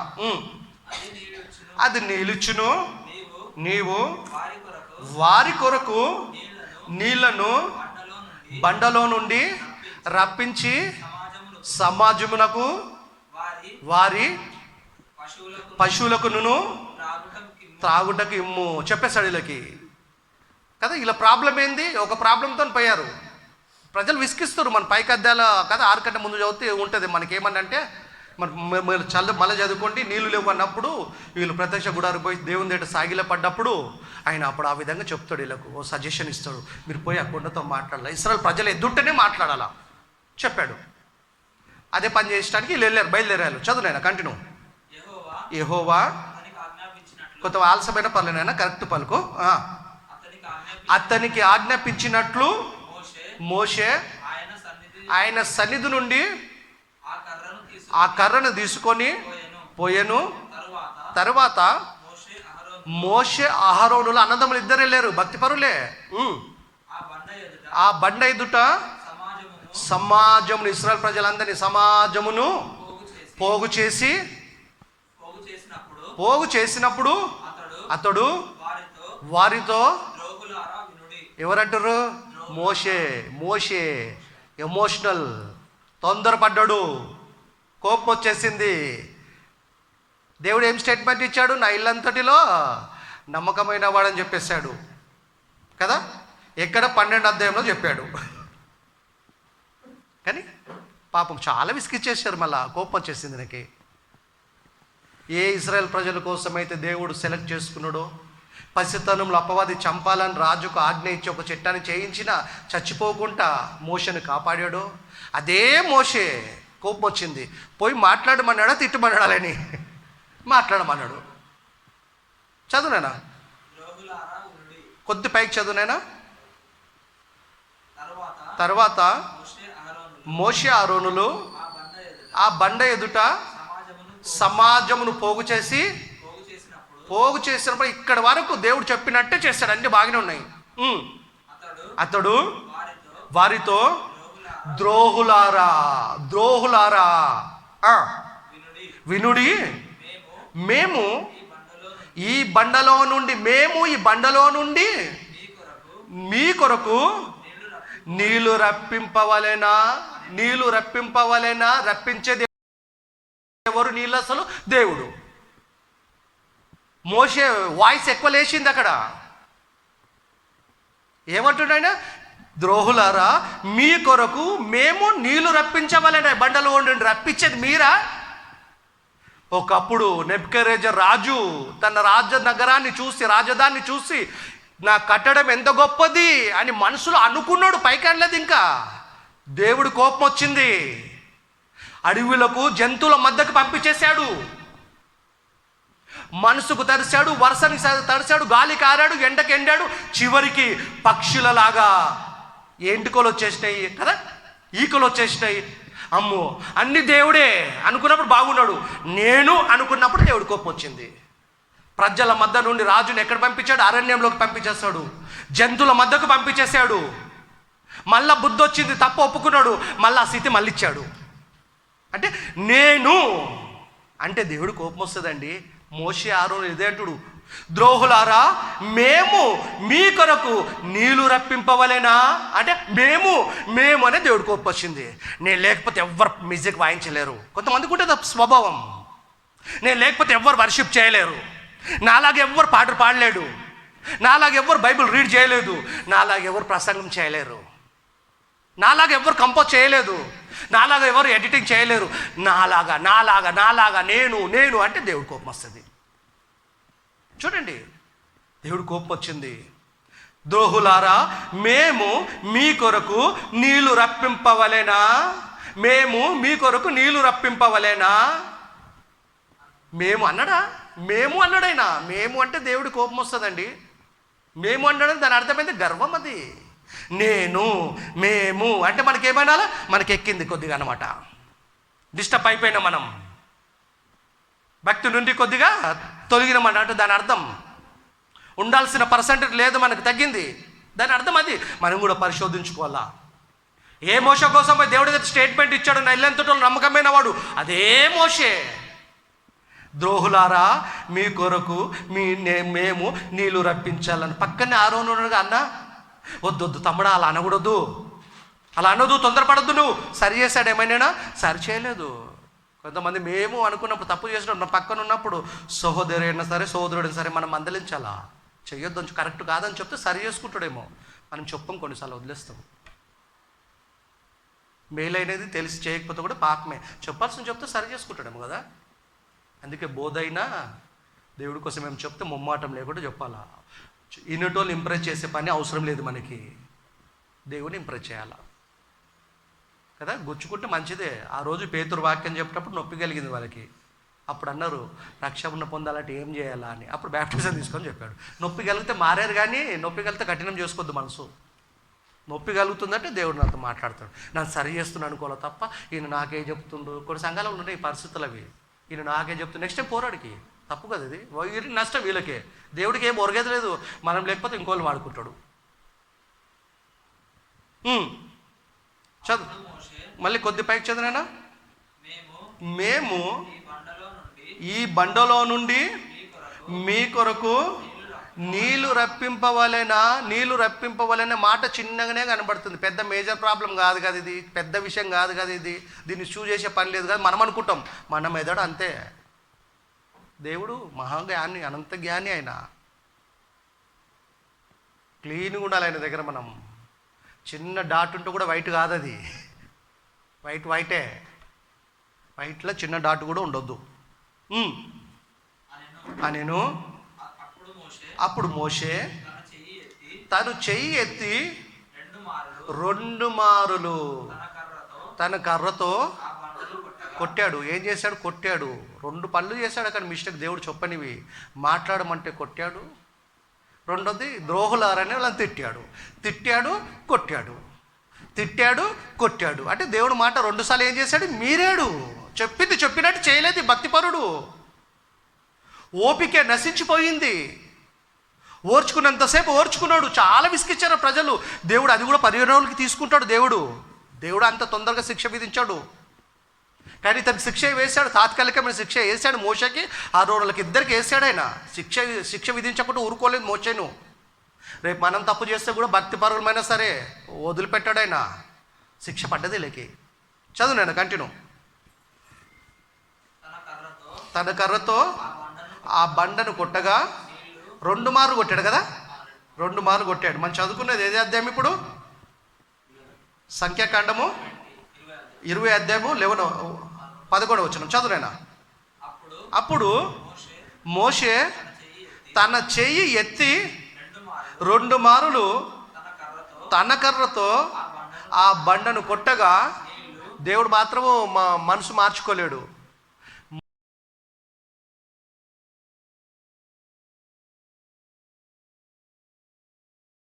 మోషే తప్పు చేసి ప్రజలకు నీళ్ళు ఇయ్యటం నేను ఎందుకు ఆపాలా అని అనుకోలేదు మోషే కదా. అలా దాహం తీర్చాలి, అలా పశువుల దాహం తీర్చాలి. నా పిల్లలే కదా విసిగించిన సార్, నా పిల్లలే కదా. తప్పు చేసిన మోషన్ శిక్షించాలనుకున్నాడు తప్ప నీళ్ళు ఇయ్యటం మాత్రము మానలేదైనా. ఆ బండను కొట్టగా నీళ్ళు సమృద్ధిగా వచ్చాను. అంటే మిస్టేక్ చేసిన వాడికే ఫిట్టింగ్ పెడతాడే తప్ప దేవుడు వేరే శిక్ష విధించాడు. కానీ ఏ పరిస్థితులు చేశాడు, ఆ పరిస్థితి ఏంటి, ఇవన్నీ దేవుడు పరిగణలోకి తీసుకుంటాడు. ఇమ్మీడియట్గా శిక్ష విధించాడు. అన్నీ ఆలోచిస్తాడు ఆయన. మనిషి అంతరంగం తెలుసు కదా ఆయనకి. న్యాయవంతుడు, యథార్థవంతుడు, సత్యవంతుడు ఆయన. అప్పుడు యెహోవా మోషే అహరోనులతో, మీరు ఇశ్రాయేలీయులకు పాప సైలెన్స్డ్ ఏం మాట్లాడుతారు? మీరు ఇశ్రాయేలీయుల కన్నుల ఎదుట నా పరిశుద్ధతను సన్మానించినట్లు నన్ను నమ్ముకొనకపోతిరి. నా నమ్మకాన్ని మీరు ముమ్ము చేశారు. నేను చెప్పింది చెప్పినట్టు మీరు చేయలేదు. ఒకప్పుడు చేసినంటే అది తర్వాత, ఇప్పుడు చేయలే. ఒకప్పుడు నాకు భక్తుడిని ఇప్పుడు లేదంటే నో. ఒకప్పుడు ఫాస్ అయిన ఇప్పుడు ఫెయిల్ అయినంటే ఫాస్ లెక్కలోకి తీసుకుంటాడా? తీసుకోరు. నన్ను నమ్ముకొనకపోతిరి గనుక ఈ సమాజమును నేను వారికి ఇచ్చిన దేశమునకు మీరు తోరుకొని పోరు. అంటే కానానులోకి పాలు తేనె ప్రవహించే దేశానికి మీకు ఇంట్రెస్ట్ లేదా? లోపలికి పోవద్దు, మీరు ఇంటర్ కావద్దు. ఇక మీకు ప్రవేశం లేదు, మీరు అక్కడికి వెళ్ళటానికి వీల్లేదు. ఇల్లంతటిలో నమ్మకమైన వాడినే కానానుకు వద్దన్నాడంటే మనం పోవాల్సింది కానానుకు కాదు, పరలోకానికి. అట్లని చెప్పి మోషకు పరలోకం లేదని కాదు, మనం అట్లా అపార్థం చేసుకోవద్దు. కానానుకు మాత్రం పంపలేదు. కానాను విషయంలోనే ఇంత స్ట్రిక్ట్గా ఉన్నాడు దేవుడు అంటే పరలోకం అంత సులువుగా ఇస్తాడంట మనకి. భూమి మీద ఉండేది ఆఫ్టర్ ఒక భాగము కదా కానాను దేశము. ఆ దేశంలోనికి కాలు పెట్టనీయలేదు ఎవరిని? నాయకుణ్ణి. ఆరోహను ఏం అనకపోయినా తమ్ముడిని మందలిచ్చాడు కనుక ఆనోకు కూడా పడింది శిక్ష. ఏ ప్రజలకైతే నేను ఏది ఇస్తానో వాగ్దానం చేస్తాను అబ్రాహాం ఇసాకుతోని, ఆ దేశానికి ప్రజల్ని మీరు తీసుకుపోవటానికి వీల్లేదు. యెహోషువ కాలేబు వాళ్ళ సంతానమే పోతుంది, మీరు పోవటానికి వీల్లేదు. మోషే అన్నాడా ఏమని? ఇంతమంది ప్రజల్ని ఇంత నడిపించిన కదా ఆయన. ఫరో కుమారుని అనిపించుకోలేదే నన్ను. ఫరో కుమారుని అనిపించుకోలే. అధికారానికి లోబడలే, ధనానికి దోబడలే, మీ కొరకు బ్రతికే నేను. నన్ను పంపకపోవటం ఏంది ప్రభువా అన్నాడా? అనలేదు. నోరు మూసుకున్నాడు ఆయన. అది భక్తుడి లక్షణం. అమ్మ దేవుడు ఏం చేసినా న్యాయం చేస్తాడు. కామైపోయాడు. తనకు తెలిసిపోయింది నేను చేసిన తప్పు ఏంటో అర్థమైపోయింది. అర్థమైనప్పుడు ఒప్పుకొని సరికావాల తప్ప దేవుడి మీద తిరుగుబాటు చేయొద్దు. మనం దేవుడిని ప్రశ్నించొద్దు. ఆలోచన కూడా రాకూడదు మనని. ఎందుకు ప్రభువా ఎందుకు పంపవు అనలేదు. అర్థమైపోయింది వాళ్ళకి. భక్తిపరులు కదా, అర్థమైపోయింది. నన్ను మయంపరచాలి, మీరు నన్ను నమ్ముకోకపోతే నేను చెప్పినట్టు మీరు చెప్పలేదాడా. కనుక ఏం చేస్తా? ప్రజలకైతే నీళ్ళు ఇస్తా, పశువులకు నీళ్ళు ఇస్తా, పిల్లలకు నీళ్ళు ఇస్తా, అందరికి నీళ్ళు ఇస్తా, అలా దాహం తీరుస్తా. మీకు మాత్రం పనిష్మెంటు. ఆ ప్రజల ముందే. ఆ ప్రజలతో ఏమన్నాడు? ఈయన మీరు తీసుకుపోవడం వీలు లేదన్నాడు. ప్రజలు విన్నారు. అరే నాయకుడికే లేదంటే మా పరిస్థితి ఏంది? పాస్టర్కే లోపలికి దారి లేదంటే విశ్వాసుల పరిస్థితి ఏంటి? స్వస్థపరచటోనికే గేట్ అవుట్ అంటే విశ్వాసుల పరిస్థితి అంటే ఏమైపోతుంది? అక్రమ చేయవారా నా ఇద్దరు పోండి అని ఆ రోజు స్వస్థ భక్తులు అంటాడంట. బాగా క్రికెట్ ఆడేటోడే బ్యాటింగ్ చేసినాడు, ఓడిపోయింది అనుకో, వెనకాల ఎవడుంటాడు ఇంకా ఆడేటోడు? చేతులు పెట్టేటోళ్ళనే గేట్ అవుట్ అన్నాడంటే పెట్టించుకున్న వాళ్ళ పరిస్థితి ఏంటి? క్లాస్లో మంచి పాస్, నంబర్ 1లా పాస్ అయ్యేవాళ్ళు, ఫస్ట్ లిస్ట్లో పాస్ అయ్యేవాడే ఫెయిల్ అయ్యింది అనుకో, వెనుకోళ్ళ పరిస్థితి ఏంటి? నాయకుడినే వద్దన్నాడంటే మా పరిస్థితి ఏందని చెప్పి ఇశ్రాయేలు ప్రజలు కూడా ఆలోచన పడ్డారు. ఇక ఇంత కష్టపడి నడిపించిన నాయకులు ఇద్దరు వద్దన్నాడు దేవుడు. కానానులోకి మీరు పోవటానికి వీల్లేదు. ఆ ప్రజలు కూడా పోలేదు, వాళ్ళ సంతానం వెళ్ళింది, వాళ్ళు కూడా రాలిపోయారు. దేవుని చిత్తమైతే ఆ సందర్భం మళ్ళీ ఒకసారి మాట్లాడుకుంటాం. కనుక పోవటానికి వీల్లేదని చెప్పేశాడు. చదువునైనా మెరిబ్బా జలమనబడెను. ఎలా అనగా ఇశ్రాయేలీయులు యెహోవాతో వాదించినప్పుడు వారి మధ్యను తన్ను పరిశుద్ధపరచుకొనేను నీళ్ళనిచ్చాడు.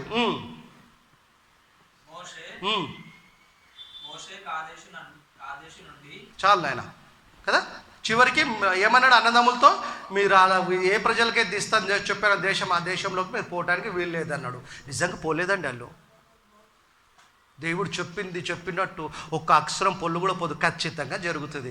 ఏ కాలంలో చెప్పినా అంత పర్ఫెక్ట్గా ఉంటుంది ఆయన ప్లాన్ కదా. నిర్గమకాండం మీరు తర్వాత చూసుకోండి, ఇప్పుడు చదివే అవసరం లేదు. నిర్గమకాండము 17వ అధ్యాయం 6వ వచనంలో ఏముంటుందంటే, బండను కొట్టుమంటాడు, అప్పుడు కొడతారు పోయి నిజంగానే. ఇప్పుడు మాట్లాడమంటాడు, కొట్టుమన్నప్పుడు కొడతాడు. దేవుడు ఏం మందలిచ్చాడు, అప్పుడు మాట్లాడమన్నప్పుడు కొడతాడు. కొట్టినందుకు పంపలేదా, లేకపోతే ద్రోహులని తిట్టినందుకు కానానుకు పంపలేదా? చివరిలో చూసుకుంటాం మనం. ఏంది ప్రాబ్లం, మిస్టేక్ ఏంటి, దేవుడికి ఎందుకు కోపం వచ్చింది? చొప్పటి పనులు 2 చేశాడు, ఒకటి తిట్టాడు, ఒకటి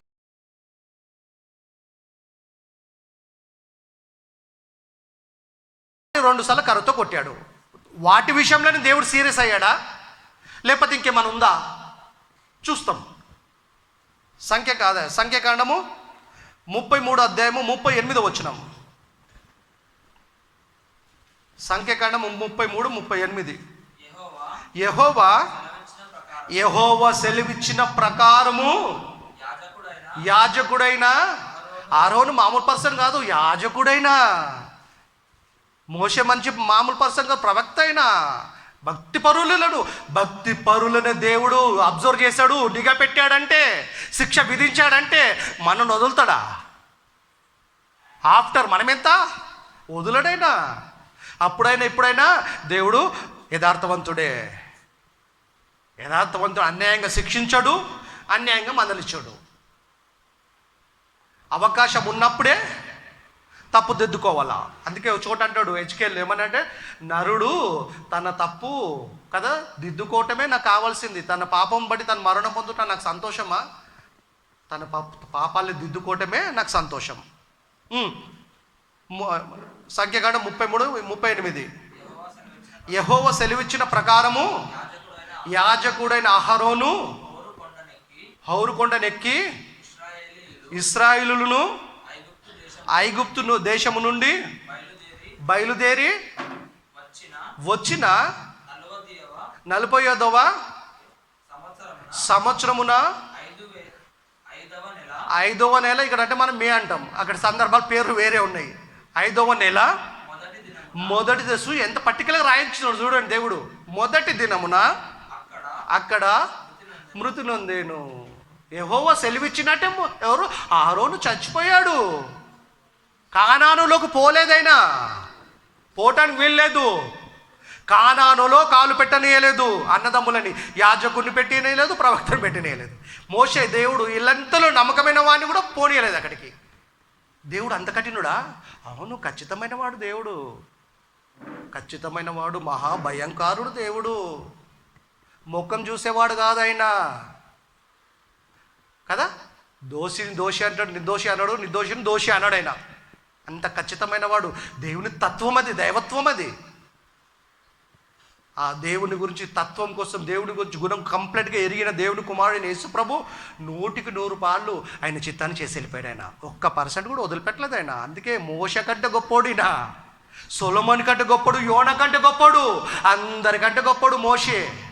మనిషిలాగొచ్చి దేవునిలాగా బ్రతికాడు. అది దాని అర్థం. సాధ్యమవుతుందా? పాజిబుల్ బతకొచ్చు అని చెప్పి చూపెట్టాడు ఆయన ప్రాక్టికల్గా. మనిషి చేత పరీక్ష కదా, మాట అనిపించుకోవడం వాడు కాదైనా కదా. చివరికి ఏం చేశాడు? అహరోను చనిపోయాడు. చనిపోయాడు. చదవమ్మా, కంటిన్యూ చదువు నేను కొంచెం.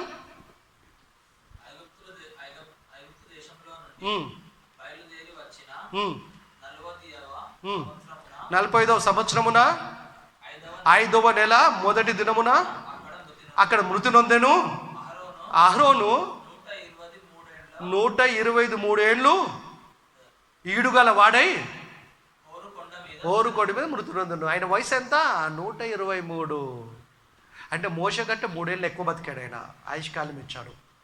అంటే ఆయన కంటే ఈయన భక్తి తక్కువ అని మనం క్యాలిక్యులేషన్ చేయొద్దు. ఆయన ఇష్టం దేవుడు ఇచ్చాడు. 123 సంవత్సరాలు బతికాడు వయస్సు. తర్వాత ఆయుష్కాలం తర్వాత చనిపోయాడు. మళ్ళీ మోషనైనా పంపిండా చూస్తాం. ద్వితీయోపదేశకాండం 34 వచనం. 34 ద్వితీయోపదేశకాండం ఇంగ్లీష్లో ఏమంటారు సార్?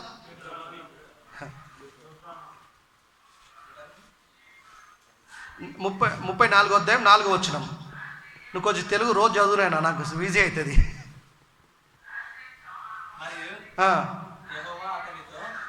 మరియు యెహోవా అతనితో ద్వితీయోపదేశకాండం 34:4 కదా. ఇట్లా నేను మళ్ళీ చదువు మొదటికే 4వ వచనం. మరియు యెహోవా అతనితో ఇట్లా నేను నీ సంతానం నాకు ఇచ్చేదనని అబ్రహాము, ఇసాకు, యాకోబులతో నేను ప్రమాణము చేసిన దేశము ఇదే. నువ్వు పోవాల్సిన దేశం ఇదే మోషే. నువ్వు పోవటానికి వీల్లేదు. మీ అన్న కూడా పోవాల్సిన దేశం ఇదే. కాలు పెట్టాల్సింది మీ అన్న పోవటానికి వీల్లేదు. పోయాడు అక్కడే, నువ్వు కూడా పోతావు. కనీసం మోషకు చూపెడుతుండు కానీ అన్న అది కూడా చూడలేదు. చూడండి దేవుడు ఎంత ఖచ్చితమైన వాడో. ఎప్పుడు దేవుని దయగలవాడు, కనికరం గలవాడు. తన పిల్లల్ని తను నరకం వేసుకుంటాడా, తన పిల్లల్ని తను శిక్షిస్తాడా, తన పిల్లలు తను ఎలగొడతాడు అనుకోద్దు. ఎప్పుడు మనం ముద్దు వచ్చినప్పుడు ఎత్తుకుంటాడు. ముద్దు కదా, కోపం వస్తే లేపి ఎత్తేస్తాడు అంతే.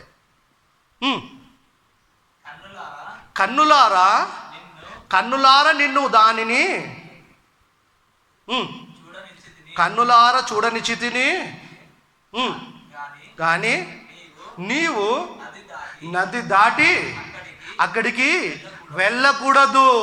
బ్రదర్ దగ్గరికి వచ్చినాక అప్పుడప్పుడు పిలుస్తాడు కదా, గుమ్మం దాకా వచ్చినప్పుడు బ్రదర్ మీరు రావడానికి వీలు లేదంటే ఎట్లుంటుంది నాకు?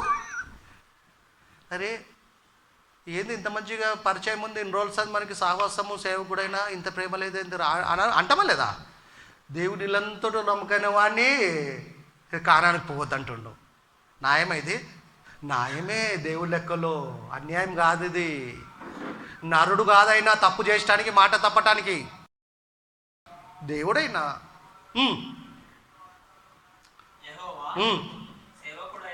కొద్ది పైకి చదువునైనా కన్నులారా నిన్ను దాన్ని చూడనిచ్చితిని. యాకోబు కదా, మోషే, అబ్రహాము, ఇసాకు, యాకోబులకు ఏ దేశం అయితే ప్రమాణం చేసినో ఆ దేశాన్ని, కానానుని పాలు తేనె ప్రవహించే దేశాన్ని కన్నులారా నేను చూపిస్తా కానీ పోనీయా. అన్నం పెడతా తినడానికి వీలు లేదంటే ఎట్లుంటుంది? నీళ్ళు పెడతా తాగటానికి వీలు లేదు. ఎంత బాధ అది మనకి. కానీ మోషే సరి చేసుకునే తప్ప అలగలేదండి దేవుడి మీద. దేవుడిని అపార్థం చేసుకోలేదు. అట్లని చెప్పి దేవుడికి, మోషకి పరలోకం లేదు, ఆరోనుకు లేదు అనుకోండి, మనం తప్పుగా అనుకోవద్దు కదా. యేసు ప్రభు రూమ్ బందరు పొందినప్పుడు ఎవరు వచ్చారు? మోషే ఏలియా వచ్చాడు. అంటే దేవుడు ఎంత ఖచ్చితమైన వాడు అన్న విషయం మనకు తెలియాలా. మనకు పాఠం పెట్టాడు, లెసన్ పెట్టాడు. గులాబీ పువ్వునే చూస్తాం, రెక్కల్ని కింద ముళ్ళు ఉంటుంది. అక్కడ కొంచెం లేస్తే అబ్బా ఆదాము గుర్తుకొస్తాడు మనకి. మన అయ్య కదా ఆయన్నే. అబ్బా అమ్మ మాట విన్నాడు, ఇంత పని చేశాడు. అబ్బా అందుకే అమ్మలు ఎవరైనా అయ్యకు తెలియకుండా నిర్ణయం తీసుకోవద్దు, కలిసి తీసుకోవాలి భార్య భర్తలు కదా. ఆ తల్లి తీసుకున్న నిర్ణయానికి కష్టపడాలి రోజంతా. లేకపోతే పండినది తెంపుకొని తినవచ్చు, కాసిన కాయలు పాటు తింపవచ్చు. వంట లేదు, ఏం లేదు, కరెంట్ బిల్ లేదు, గ్యాస్ బిల్ లేదు, ఏం లేదు.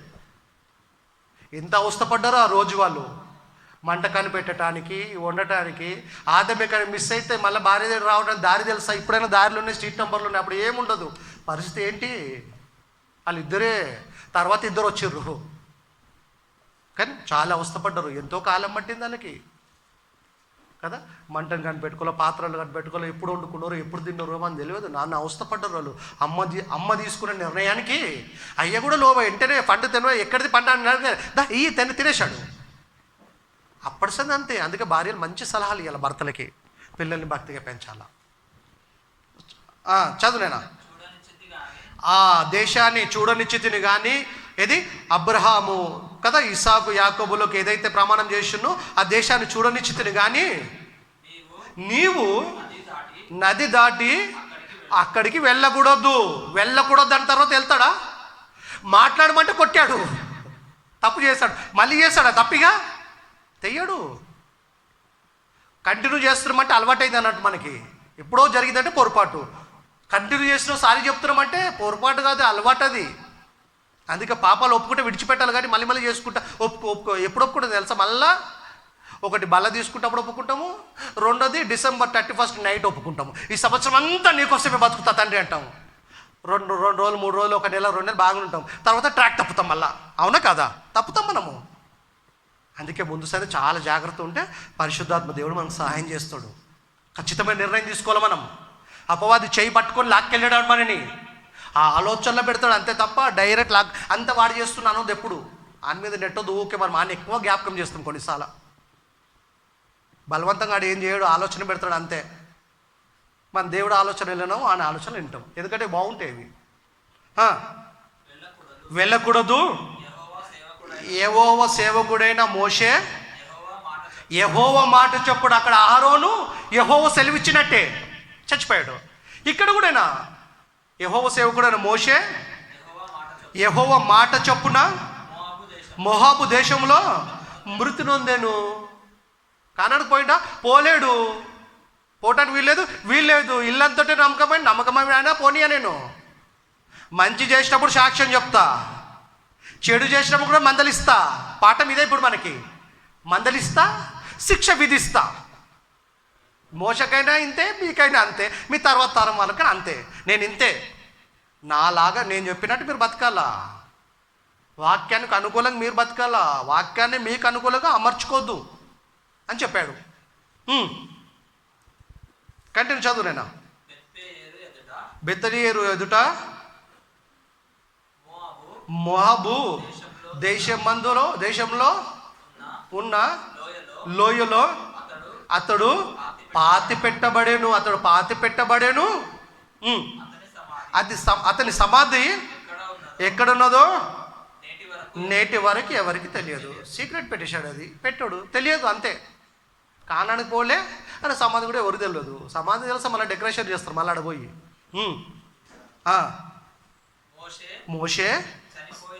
మోషే చనిపోయినప్పుడు అహరోను చనిపోయినప్పుడు 123 సంవత్సరములు ఈడుగలవాడు.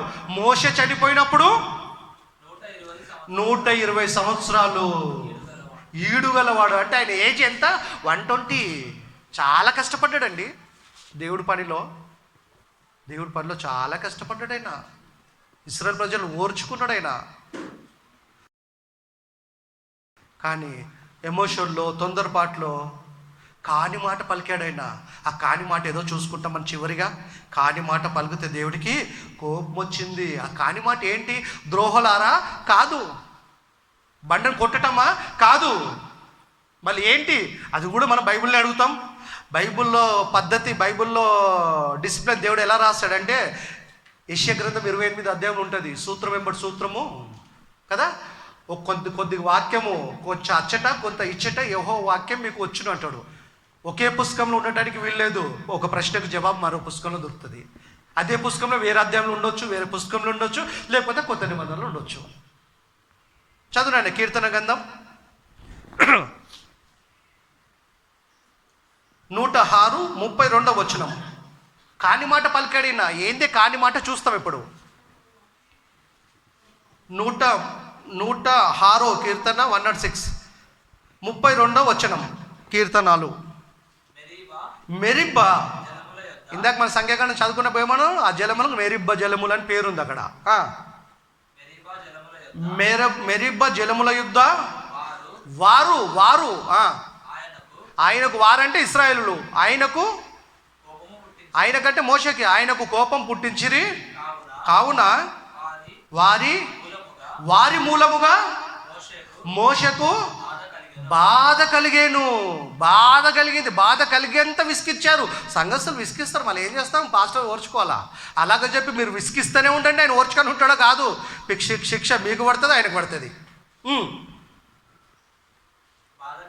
బాధ కలిగేను ఎట్లనగా వారు అతని ఆత్మ మీద తిరుగుబాటు చేశారు. మోషను విసికించారు, మోషను బాధ పెట్టారు, మోష ఆత్మ మీద తిరుగుబాటు చేశారు. మోష చెప్పినట్టు వినలేదు, దేవుడి మాట మనం వింటలేమంటే దేవుని మీద తిరుగుబాటు చేస్తున్నామని అర్థం.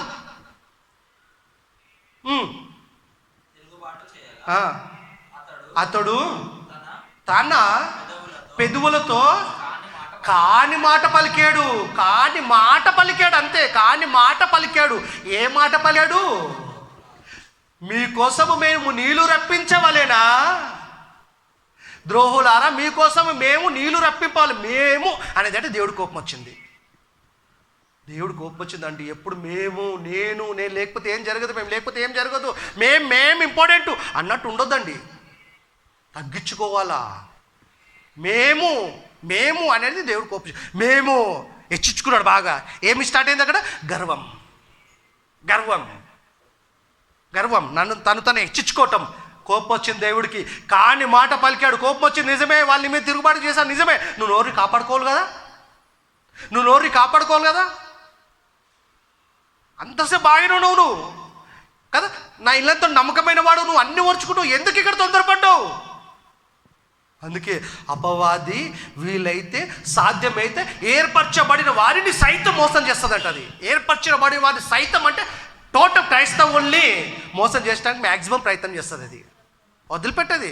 అద్భుతాలు చేస్తుంది, ఆశ్చర్యాలు చేస్తే, అవి చేస్తే ఇవి చూస్తే ఈ సంఘంలో ఏం జరగట్లేదు, అక్కడ జరుగుతాయని చెప్తుంది.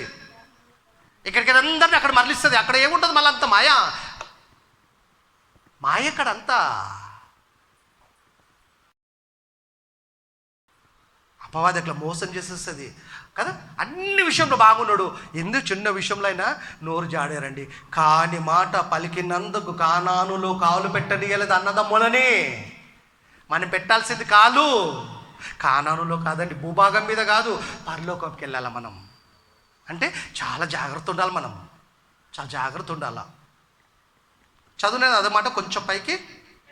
ఎట్లనగా వారు ఇశ్రాయేలు ప్రజలు వారు అతని ఆత్మ మీద, మోషే ఆత్మ మీద, అంటే సేవకులు బాధ పెట్టద్దు. విశ్వాసులు కూడా బాధ పెడితే సేవకుడైనా సేవకురాలైనా బాధపడతారు. వాళ్ళని బాధ పెట్టద్దు. మనం వాళ్ళని బాధ పెట్టద్దు, ఎవరిని బాధ పెట్టద్దు. మోస్ట్ ఇంపార్టెంట్, సేవకుల జోలికి అస్సలు పోవద్దు. ఎందుకంటే దేవుడు వాక్యాన్ని వాళ్ళు మనకు పెడుతూ పోషిస్తున్నారు వాళ్ళు ఆత్మీయంగా. కనుక వయసులో చిన్నోళ్ళైన వాళ్ళు, విశ్వాసులు వయసులో పెద్దోళ్ళైనా గౌరవించాలని. ఎవరిని బట్టి? ఆయనని బట్టి గర్వించాలి. వాళ్ళని బాధ పెట్టదు. వాళ్ళు బాధపడుకుంటూ వాక్యం చెప్పాడు అనుకో, మనకు ప్రయోజనం ఉండదు. అతని ఆత్మ మీద తిరుగుబాటు చేయగా అతడు తన పెదవులతో కాని మాట పలికాడు. ద్రోహులారా, మీకోసం నీళ్ళు రప్పించాలా, మేము రప్పించేది అయినా, వాళ్ళని పోషించేది అయినా కదా, రక్షించేది అయినా, కాపాడేది అయినా, విశ్వాన్ని నడిపించేది అయినా, మోషే భక్తిపరుడు అయినా మాత్రాన ద్రోహులారా మీకోసం మేము నీళ్లు రప్పించాలి. మేము అంటాడా మోషే మేము అంటుంటే అన్న ఆరోను పక్క నుండి మందలించలేదు ఆయనని. నువ్వు మందలించలేవు కనుక నువ్వు పోవటానికి వెళ్ళలేదు, నీ తమ్ముడు పోవటానికి వెళ్ళలేదు. ఏ ప్రజలు ఎదుటి చెప్పాడు? ప్రజల ముందైతే అన్నాడు, ద్రోహులారా మీకోసం నీళ్లు రప్పించాలా అని కాని మాట తన పెదవులతో పలికాడు కనుక అదే ప్రజల ఎదుట మీరు పోవటానికి వెళ్ళలేదన్నారు. నిజంగా పోలేదన్నారు, చచ్చిపోయారు. అంటే ఇక్కడ ఏమర్థమైంది? దేవుడు క్షమించడిగా. అప్పుడైనా ఒప్పుకుంటే ఏ పరిస్థితి ఏముంటుండు, కానీ వీళ్ళు ఒప్పుకోలేదు. వెంటనే ఒప్పుకుంటే ఎలా ఉంటుండో ఇంక రాయబడినే మనకు అర్థమవుతుంది. రాయబడింది ఎందుకు ఊహిస్తాం మనము కదా. అక్కడ వెళ్ళటానికి వీల్లేదన్నప్పుడు వీళ్ళు కూడా ఏం క్రాస్ ఎగ్జామినేషన్ ఏం చేయలేదు, గమ్మునుకున్నారు. నువ్వు దేవుడు ఏం చేసినా ఆయన చిత్తం కదా. అదే మోషని మళ్ళీ రూపాంతరంలో యేసుక్రీస్తుతోని మాట్లాడడానికి ఏలియా మోషలు వచ్చారు. ఎందుకంటే సెకండ్ మళ్ళీ ఎప్పుడు వస్తావు ఏంది ప్రోగ్రామ్ సెకండ్ గురించి తెలియదు కదా వాళ్ళకి, ఎందుకంటే ఆ కాలంలో ఉన్న భక్తులు వీళ్ళు కదా. కనుక ఆయన కోసం డిస్కస్ చేసి వెళ్ళిపోతారు మళ్ళా. వీళ్ళకి అర్థం కాక పర్ణశాలలో కడతారంట, మళ్ళీ అక్కడనే ఉండిపోతారు అనుకుంటారు వాళ్ళు. అక్కడ ఉండిపోయేటోళ్ళు వాళ్ళు కాదు, మనం ఉండిపోయేటోళ్ళం కాదు. ఏం కట్టినా వదిలిపెట్ట పోవాల్సిందే. అబ్రాహాంకి నిజంగా బాగా అర్థమైందండి. అంత అవకాశం ఉండి కూడా గుడారాలు ఉంటాడు ఆయన. మనం ఉంటామా? అప్పు సప్పు చేసిన బిల్డింగ్ లేపేస్తాం. వాళ్ళకి అర్థమైంది, మనకు అర్థం కాలే, అంతే తేడా. చివరి మాట చూడండి, ద్వితోపదేశకాండం 10వ అధ్యాయము 17వ వచనం.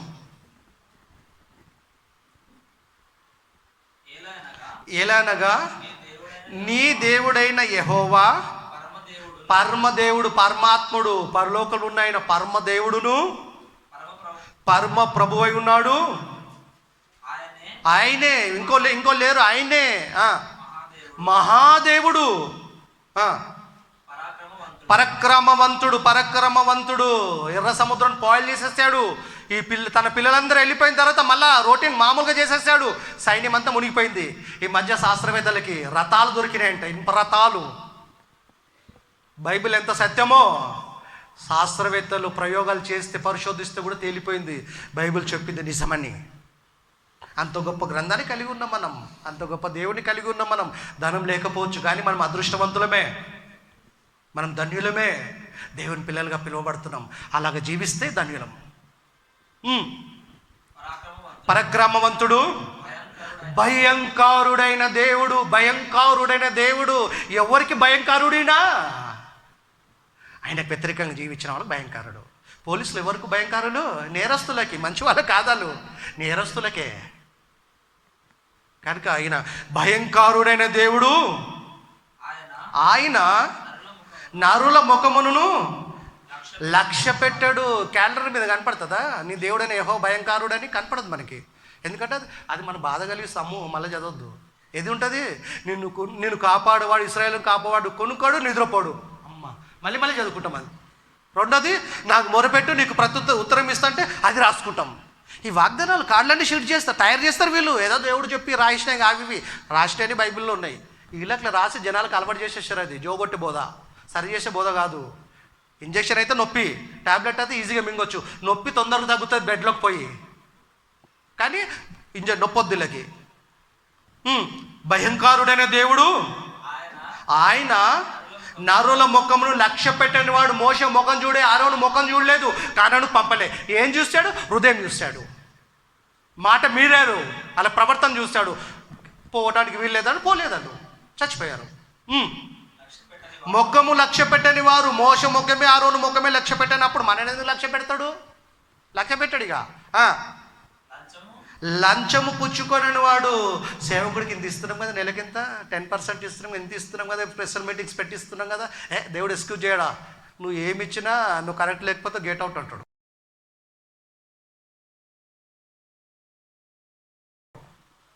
రిజెక్ట్ అంటాడు.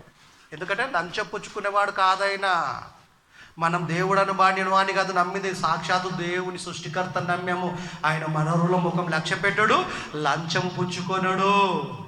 డబ్బు ఇవ్వాల